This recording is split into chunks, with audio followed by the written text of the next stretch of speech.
Hi guys, কি খবৰ আপোনালোকৰ? সকলো ভালে আছে। আজি আমি এটা নতুন ৰেচিপি লৈ আহিছোঁ, মাছৰ পিটিকা। ভিডিঅ'টো শেষলৈকে চাব, তেতিয়াহে গম পাব। আহকচোন আমি ভিডিঅ'টো আৰম্ভ কৰোঁ। এইফালে আমি 10টামান জলকীয়া লৈ লৈছোঁ, আৰু এয়া দুটা আমি পিঁয়াজ কাটি লৈছোঁ, আৰু অলপ আদা, আৰু এইফালে আমি কেৰাহীটো বহাই দিছোঁ, দি অলপ তেল দি দিম।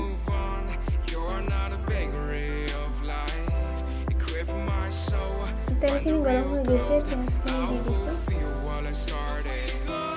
এইখিনি অলপ ভাজি লওঁ।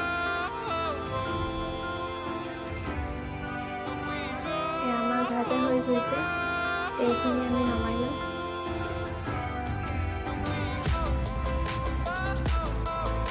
এতিয়া জলকীয়াখিনি দি দিওঁ।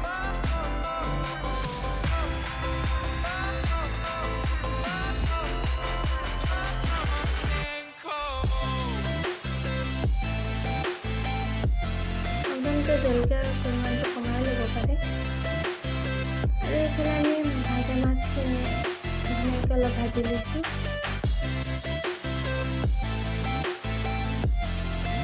ইয়াত আমি 2 পিচ দিওঁ, আৰু ইয়াৰ মাজত ডাঙৰ ডাঙৰ কাটাখিনি আমি এৰুৱাই লওঁ হাতেৰে।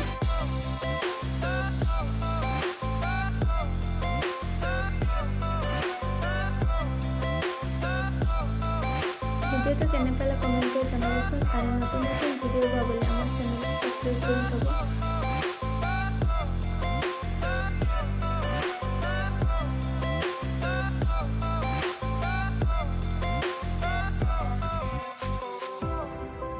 এইখিনি আমি মিক্সাৰত দি দিম।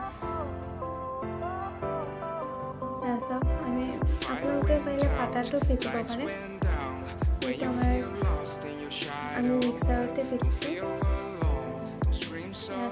ধুনীয়াকৈ হৈ গৈছে। এইখিনি আমি এতিয়া নমাই লওঁ, আৰু অলপ আমি ভাজা পিঁয়াজ থৈ দিছিলোঁ।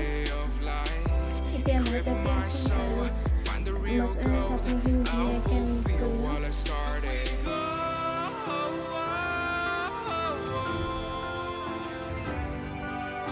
আপোনালোকে দেখি গমেই পাইছে পিটিকাখিনি কিমান টেষ্টি হৈছে।